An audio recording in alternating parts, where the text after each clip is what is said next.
नमस्कार दोस्तों, आज की इस वीडियो में आपका फिर से स्वागत है। आज की इस वीडियो में हम करेंगे बीईसीसी 103 के इकाई 4 को। हमारी इकाई का नाम है मुद्रा के कार्य है। ठीक है दोस्तों, आज इस इकाई के अंतर्गत हमारा टॉपिक नंबर 3 है, जो कि है मुद्रा आपूर्ति की माप, यानी जो मुद्रा है उसकी आपूर्ति कैसे की जाती है। ठीक है, उसको मेजर कैसे किया जाता है उसके बाद में।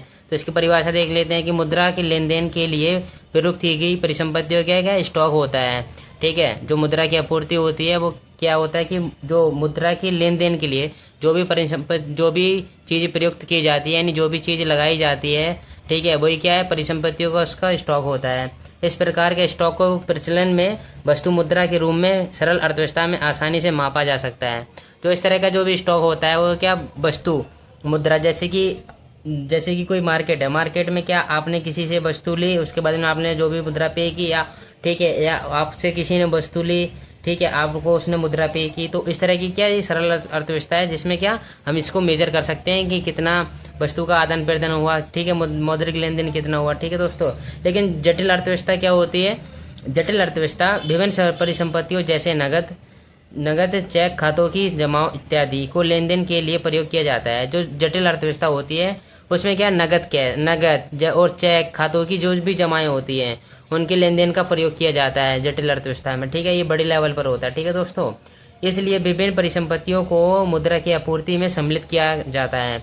जो मुद्रा की आपूर्ति जब करते हैं तो उसमें क्या विभिन्न प्रकार की परिसंपत्तियों को क्या सम्मिलित करते हैं। ठीक है, करेंसी तथा मांग जमाव जैसे चालू खातों में जमाएं को भी शामिल किया जाता है। जो करेंसी होती है किसी भी देश की, जैसे कि इंडिया में क्या रुपया, मैंने आपको वीडियो के स्टार्टिंग में बताया था, इस वाली वीडियो में, जो इस वीडियो का इंट्रोडक्शन वाला वीडियो था वो वाला। ठीक है दोस्तों, उसमें मैंने आपको ये चीज़ें सारी समझा दी थी।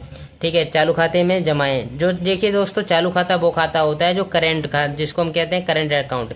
इस तरह के अकाउंट से ना, ये अकाउंट उन लोगों का खुला हुआ होता है, जैसे कि आप बिजनेसमैन हो, ठीक है, आपकी बड़ी बड़ी फर्में हैं, ठीक है, या आप कोई अच्छे बड़े प्रोड्यूसर हो, ठीक है, उन लोगों को क्या अचानक से पैसे लेने की जरूरत पड़ जाती है। ठीक है, तो अचानक से इतनी जल्दी मिलते नहीं, तो वो क्या अपना करंट अकाउंट रखते हैं, तो तुरंत उन्होंने चेक पे साइन किया और डायरेक्ट उन्होंने क्या 20 लाख की, 25 लाख की, जितनी भी उनको ज़रूरत है, उनके अकाउंट में जितनी भी राशि होती है उसके हिसाब से वो अपना निकाल सकते हैं। ठीक है दोस्तों, चालू खाता वो होता है। ठीक है, लेकिन चालू खाता जो होता है, इस तरह की करेंसी को किस में हम जटिल अर्थव्यवस्था में ऐड कर लेते हैं। चालू खाता अथवा बचत खाते के पार चेकों को अथवा डेबिट कार्डों को मुद्रा के रूप में प्रयोग किया जाता है। जो चालू खाता अथवा बचत खाता के पार चेकों अथवा डेबिट कार्डों को मुद्रा के रूप में प्रयोग करते हैं। जो मुद्रा होती है उसमें हम क्या करते हैं, बचत खाता यानी सेविंग अकाउंट। अभी जो आप जितनी भी जनता है, आम जनता जो होती है, उनका क्या, सबका मैक्सिमम का क्या सेविंग अकाउंट होता है। लेकिन जो चालू अकाउंट होता है, अभी जैसे कि ऊपर मैंने भी आपको बताया, ये कौन होता है, बड़ी बड़ी फर्मों के मालिक वाले अपना रखते हैं। ठीक है, बड़े बड़े मालिक रखते हैं, साहूकार रखते हैं।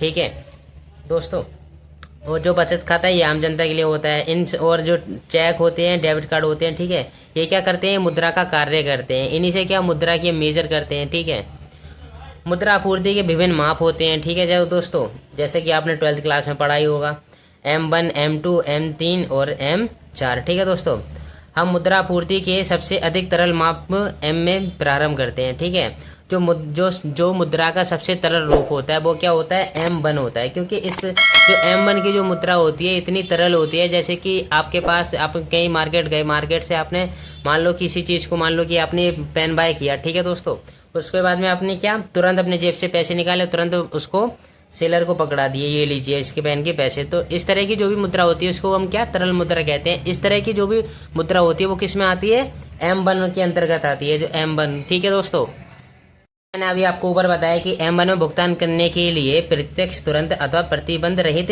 तरल दावे सम्मिलित होते हैं। इसमें क्या, M1 में जब भी आप किसी चीज का बिल पे करते हो तो क्या तुरंत कर देते हो, डायरेक्ट पे कर देते हो, प्रत्यक्ष रूप से पे कर देते हो तुरंत, यानी तो फौरन। ये मैंने आपका पेन लिया आपकी दुकान से, ये लीजिए मैंने पैसे आपको दे दिए। ठीक है दोस्तों, प्रतिबंध रहित होता है, किसी भी तरह की आपत्ति नहीं होती है कि आपने ये पेन लिया या आपने इसके अलावा और भी कोई वस्तु ली, तो आप क्या करते हो, तुरंत पैसे दे देते हो। ठीक है, रहित तरल रहित दावे शामिल होते हैं। इसके अलावा जो M2, M3, M4 में तरलता की मात्रा थोड़ी क्या होती है, घटती जाती है। ये वाली मुद्रा क्या थोड़ी कठोर होती जाती है। लेकिन जो सबसे तरल है वो कौन सी है, M1 है, और जो सबसे कठोर है वो वाली कौन सी है, M4 है। देखिए M4 मुद्रा की आपूर्ति का सबसे कम तरल माप है। ठीक है दोस्तों, अब देखते हैं M1 की जो आपूर्ति है वो किस प्रकार से की जाती है। इसमें क्या CU प्लस DD प्लस में OD प्लस में OD, ठीक है। चलिए हम इनका देखते हैं मतलब क्या होता है, ठीक है। ये देखिए जो ये CU होता है, CU मतलब जनता के पास करेंसी, ठीक है। जनता के पास जो भी नगद करेंसी होती है, जैसे प्रचलन में सिक्के नोट होते हैं, वो किस पे जनता के पास होते हैं, ठीक है। जो जनता के पास नगद करेंसी होती है उसको हम क्या कहते हैं, CU यानी। और उसके बाद में DD को हम क्या कहते हैं, बैंकों की मांग जमाएं, ठीक है। उसके बाद में OD ये क्या होता है, प्लस में भारतीय रिजर्व बैंक में अन्य सीमाएं, अन्य सीमाएं, ठीक है दोस्तों। सॉरी यहाँ जमाएं होगा, वैसे तो गलती से लिख गया जमाएं, ठीक है। सॉरी सीमाएं लिख गया, यहाँ जमाएं होगा।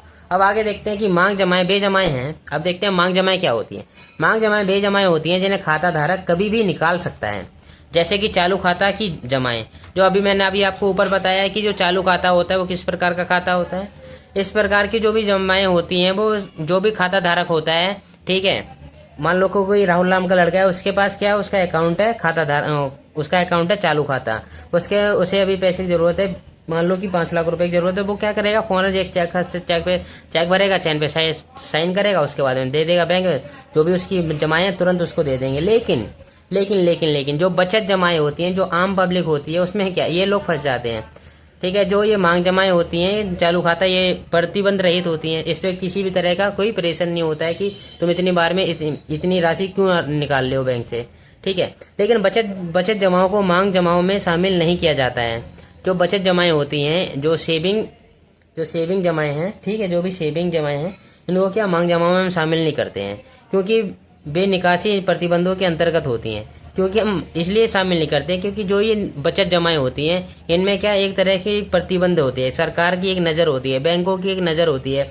जैसे कि कभी कभी आपने देखा होगा कि मान लो कि आपका सेंट्रल बैंक ऑफ इंडिया है, ठीक है, CBI है, सेंट्रल बैंक ऑफ इंडिया। ये क्या करता है, कभी कभी 20,000 से ऊपर की धनराशि को आप निकालने नहीं देता है सेविंग अकाउंट से। लेकिन अगर वहीं आपका चालू खाता होता है, करंट अकाउंट अगर होता है, तो क्या 20,000 क्या 40,000 भी निकाल लेते तुरंत। ये दोनों डिफरेंस होता है, ठीक है दोस्तों। आरबीआई के पास, अब देखते हैं आरबीआई के पास जो पैसा आता है वो कहाँ से आता है, मुद्रा कहाँ से आती है। आरबीआई के पास अन्य जमाओं में लोक वित्तीय संस्थानों की मांग जमाएं हैं, ठीक है।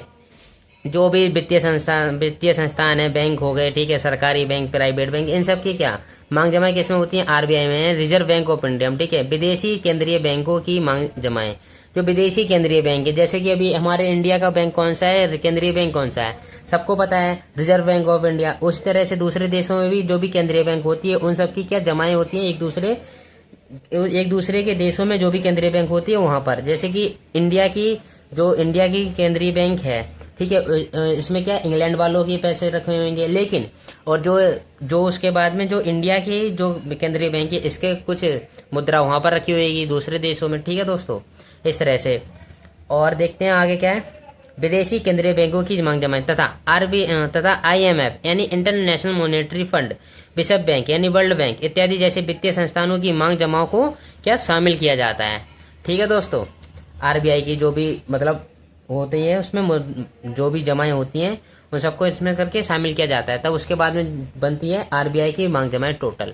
देन उसके बाद आगे देखते हैं जो M2 होता है, M2 की आपूर्ति कैसे की जाती है। M2 की आपूर्ति दोस्तों की जाती है M1 प्लस में डाकघर बचत बैंकों की बचत जमाएं, ठीक है। M3 में हम क्या करते हैं, M1 की जो भी चीजें हैं सबको जोड़ लेंगे, प्लस में बैंकों की विशुद्ध सऊदी यानी सऊदी मतलब होता है यहाँ पर समय, सऊदी जमाएं, ठीक है। M3 प्लस डाकघर बचत संगठनों ये क्या होता है, राष्ट्रीय बचत पत्रों अथवा NSC को छोड़कर कि कुल जमाएं में समय क्या शामिल होती हैं, ठीक है दोस्तों। इस अगर M3 प्लस में डाकघर बचत संगठनों को ऐड करेंगे तो क्या हमारे M4 मिल जाएगा। अब देखते हैं यहाँ पर M1 के बारे में कुछ बातें लिखी हुई हैं। M1 को संकीर्ण मुद्रा के नाम से जाना जाता है। कौन सी मुद्रा भाई, संकीर्ण मुद्रा के नाम से जाना जाता है।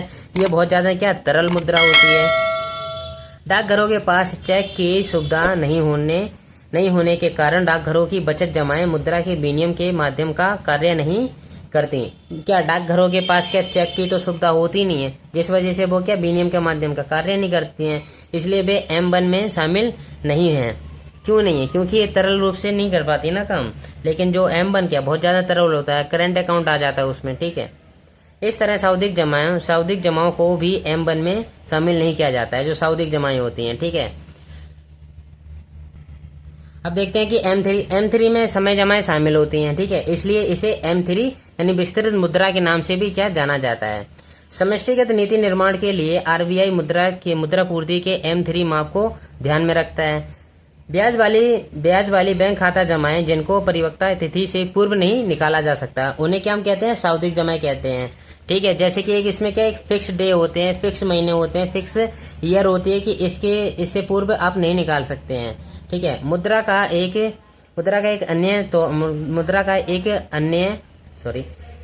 एक अन्य और माप है जो M0 है, जिसे मौद्रिक आधार अथवा केंद्रीय बैंक द्वारा अथवा उच्च शक्ति प्राप्त मुद्रा के रूप में जाना जाता है, ठीक है। उच्च शक्ति, ठीक है। ये अब देखते हैं M0 क्या होता है। M0 का मुख्य घटक M1 में शामिल किया जाता है। M0 सामान्यतः M1 से काफी बड़ा होता है। आरक्षित मुद्रा, ठीक है, जिसको हम क्या कहते हैं? CRR शायद अभी आएगा। बराबर में चलन करेंसी, ठीक है। प्लस में RBI के पास बैंक जमाएं, प्लस में RBI के पास अन्य जमाएं, बराबर में सरकार को RBI की विशुद्ध साख मतलब होता है ऋण, ठीक है दोस्तों। प्लस वाणिज्यिक बैंकों यानी कमर्शियल बैंकों को RBI की साख, यानी जो वाणिज्य बैंक है कमर्शियल बैंकों को क्या RBI की साख, यानी RBI ऋण देता है वाणिज्य बैंकों को, ठीक है। बैंकों पर RBI के दावे, ठीक है। बैंक जो होते हैं RBI पे क्या दावे करते हैं। प्लस में RBI की विशुद्ध विदेशी परिसंपत्तियां, विशुद्ध यानी शुद्ध रूप से विदेशी संपत्तियां होती हैं जो RBI की होती है। जनता को सरकार की करेंसी दायित्व यानी देनदारियां, माइनस होता है इसमें RBI के विशुद्ध गैर मौद्रिक दायित्व देनदारियां, ठीक है दोस्तों। तो आपकी वीडियो वाली आपको यहीं पर समाप्त होती है। टॉपिक भी आपका फाइनली खत्म हो चुका है ये वाला। अगर वीडियो अच्छी लगी हो तो वीडियो को लाइक, चैनल को सब्सक्राइब करना ना भूलें। चलिए मिलते हैं किसी अगली वीडियो में, तब तक के लिए जय हिंद, वंदे मातरम।